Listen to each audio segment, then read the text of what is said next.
नमस्कार दोस्तों, एक बार फिर से आप सभी का स्वागत है हमारे YouTube channel civil service institute में। आज हमने जो नया टॉपिक लिया पत्र लेखन का वो है अनुस्मारक। इससे पहले शासकीय पत्र हो चुका है, अर्धशासकीय पत्र हो चुका है और सारी डिटेल जो है उसके बारे में, उसके जो क्वेश्चन आंसर हैं, जो लास्ट ईयर प्रश्न पूछेंगे वो सारी चीज़ें डिस्कस हो चुकी हैं। इसके डिस्क्रिप्शन में आपको उसका लिंक मिल जाएगा। ठीक है, तो चलिए शुरू करते हैं। अनुस्मारक के बारे में सारी डिटेल यहाँ पे हम देखेंगे क्या क्या।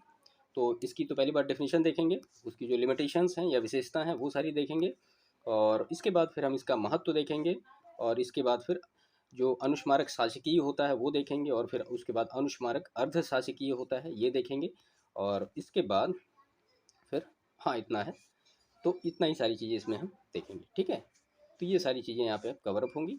और रही बात एग्जाम्पल की, तो अगर आपको फॉर्मेट पता है तो आप कोई भी प्रश्न आपके पास है तो इसी फॉर्मेट में आप लिख सकते हैं, वो चाहे शासकीय का हो, अर्धशासकीय हो, अनुस्मारक हो या परिपत्र हो, कोई भी हो, कोई फर्क नहीं पड़ता उससे। हाँ, फॉर्मेट आपको कंफर्म होना चाहिए और शब्द आपको कंफर्म होने चाहिए कि कहाँ पे बहुधी लिखा जाना है, कहाँ ससम्मान लिखा जाना है, कहाँ पे श्री लिखा जाना है, कहाँ पे पद लिखा जाएगा या नहीं लिखा जाएगा, नाम ब्रैकेट में होगा या हस्ताक्षर ब्रैकेट में होगा। तो ये सारी चीज़ें आप याद रखिएगा सही से। दिक्कत जो गलतियाँ होती हैं वो इन्हीं सब चीज़ों में होती हैं, और इन्हीं सारी चीज़ों पे विशेष फोकस किया जाता है। तो आज हम शुरू करते हैं अनुस्मारक को। तो यहाँ पे उसकी डेफिनेशन लिखी है, क्या है? अनुस्मारक से तात्पर्य किसी प्राधिकारी को किसी मामले में किसी प्रकार की कार्यवाही विषयक स्मरण दिलाने से संबंधित पत्र आलेखन से है। इसको इंग्लिश में क्या कहते हैं? इसको कहते हैं रिमाइंडर। ठीक है, तो ये इसकी डिफिनीशन है कि मान लिया किसी प्राधिकारी को आपने कोई लेटर दिया था और उस पर कोई कार्रवाई नहीं हो पाई है, तो उससे रिमाइंडर आपको देना है, तो आपको वहाँ पे अनुस्मारक देना पड़ेगा। इसके बारे में और डिटेल है। यदि किसी कार्यालय अथवा प्राधिकारी के समक्ष कोई मामला पर्याप्त समय तक लंबित रहता है तो कार्यवाही विषयक अनुस्मारक भेजा जाना आवश्यक हो जाता है। इसका अपना कोई निश्चित प्रारूप नहीं होता, बल्कि इसे शासकीय प्रकार के पत्र की विभिन्न विधाओं के रूप में भेजा जाता है, जैसे शासकीय पत्र, अर्धशासकीय पत्र, परिपत्र, तार, आदेश इत्यादि। इसके बाद इसकी कुछ विशेषताएं देखते हैं। अनुस्मारक पत्र की महत्वपूर्ण विशेषताएं निम्नवत हैं। क्या क्या है? इसका उद्गम सदैव उसी प्राधिकारी कार्यालय स्तर से होता है जहां से मूल पत्र प्रेषित किया गया हो। इसे सदैव उसी प्राधिकारी के समक्ष भेजा जाता है जिसके समक्ष वाद प्रकरण लंबित हो। और तीसरा है, इसकी विषय वस्तु के रूप में लंबित कार्यवाही का संक्षिप्त विवरण देते हुए उसके शीघ्र निराकरण हेतु कहा जाता है। अनिवार्य रूप से इसकी विषय वस्तु पूर्व के पत्र व्यवहार के विषय वस्तु की ही पूरक होती है। और इसमें फोर्थ पॉइंट है, अनुस्मारक पत्र की अपनी कोई भाषा शैली नहीं होती है, बल्कि इस पत्र को जिस प्रारूप में भेजा जाता है यह उसी के भाषाई और शैलीगत वैशिष्ट्य को धारण कर लेता है। इसका प्रारूप भी भेजे गए प्रारूप का ही अनुकरण करता है। संबोधन तथा समापन इत्यादि भी उसी पत्र प्रारूप पर आधारित होता है। और पांचवा पॉइंट है इसका, अधिकारीगण व्यक्तिगत रुचि लेते हुए किसी प्रकरण के लंबित रहने की दशा में उसे शीघ्र निपटारे के लिए इस पत्र का उपयोग करते हैं। और प्रायः लंबित कार्य विषयक अनेक अनुस्मारक सरकारी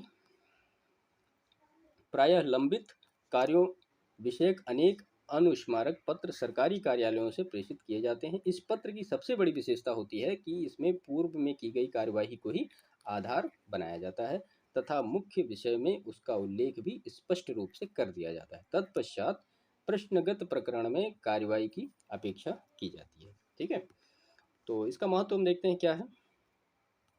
कार्यालयी व्यवहार में लंबित मामलों के निपटान, अधिकारियों की एक दूसरे के प्रति सहयोग की दृष्टि से अनुस्मारक पत्र बेहद महत्वपूर्ण हो जाता है। इससे जहां प्रशासकीय कार्य व्यवहार में तीव्रता आती है, वहीं लंबित मामलों का निराकरण भी शीघ्रता से किया जाता है। कार्यों के लंबित रहने की दशा में जहां शासकीय प्रक्रिया शिथिल पड़ती है, कार्य व्यवहार में गतिरोध उत्पन्न होता है, चलते शासन सत्ता के प्रति जन असंतोष भी उत्पन्न होता है। ऐसी स्थिति में अनुस्मारक पत्र इस प्रकार की व्यवहारिक समस्याओं का सुगम निराकरण प्रस्तुत करते हैं। ठीक है, उल्लेख है कि अधिकारियों के पदभार ग्रहण करने, अधियाचन भेजने, आवश्यक अभिलेखों को उपलब्ध कराए जाने, मदों के आवंटन इत्यादि विषयक लंबित कार्यों के शीघ्र निस्तारण हेतु अनुस्मारक पत्रों का प्रयोग करके ही कार्य संपादित किया जाता है। इसकी प्रकृति पूरक अवश्य होती है, किंतु यह उतना ही अधिक उपयोगी भी होता है। इसके अभाव में अलग अलग प्रकार के पत्र भेजने से भ्रम की स्थिति उत्पन्न होती है तथा कार्य में गतिरोध पैदा होता है। तो ये सारी चीज़ें मैंने आपको पढ़ के बताई। आई होप आपको क्लियर होगा। आप इस वीडियो को एक दो बार तीन बार देखेंगे तो ये सारी चीज़ें आपको क्लियर हो जाएंगी।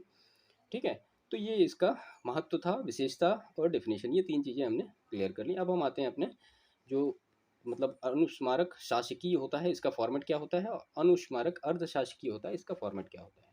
तो देखिए, जैसा शासकीय पत्र होता लिखा जाता है उसका वैसे ही लिखा जाएगा, कोई उसमें मतलब बहुत ज़्यादा चेंजमेंट नहीं आता है, ठीक है। बस खाली 2-3 चीज़ों के अंतर आते हैं, वो मैं आपको यहाँ पे बताता हूँ।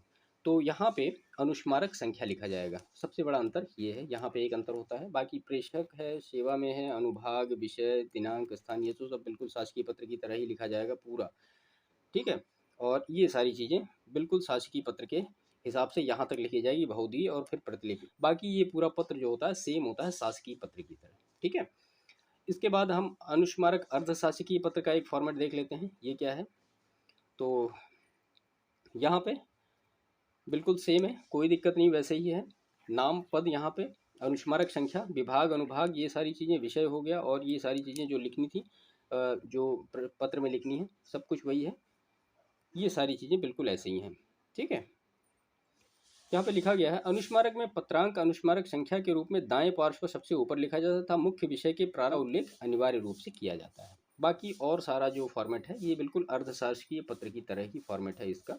यहाँ पे बस खाली एक अंतर आपको मिलेगा, अर्धशासकीय में अनुस्मारक संख्या यहाँ पे आ जाएगी, बाकी सब कुछ सेम, जैसे अर्धशासकीय पत्र लिखा जाता है वैसे ही लिखा जाएगा, ठीक है। तो ये सारी चीज़ें आई होप आपको क्लियर हुई होंगी, जिसमें अनुस्मारक के बारे में हमने सारी डिटेल यहाँ पे देखी है। तो यहाँ पे हमने देखा क्या क्या आज,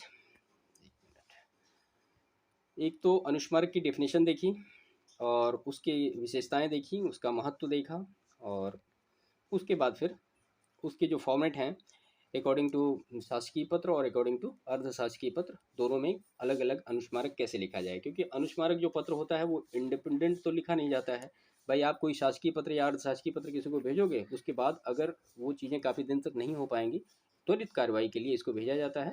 तो इसके लिए कोई पर्टिकुलर फॉर्मेट नहीं होता है। तो फॉर्मेट जो होता है वो शासकीय का भी हमने दिखाया और अर्धशासकीय पत्र का भी हमने यहाँ पे दिखाया आपको। तो ठीक है, फिर इसको वीडियो को यहीं पे समाप्त करते हैं। बाकी इसके बाद हम आपसे नेक्स्ट वीडियो में मिलेंगे, जो कि होगा परिपत्र का, ठीक है। और परिपत्र में भी हम सारी चीज़ें सेम टू देखेंगे, जैसे ऊपर सारी चीज़ें देखते आ रहे हैं, ये अंतर है और सारी चीज़ें। फिर इसके बाद फिर इसका फॉर्मेट होगा और इसका एग्जाम्पल होगा, ठीक है। तो मिलते हैं फिर आपसे नेक्स्ट वीडियो में। चैनल को सब्सक्राइब कर लीजिए।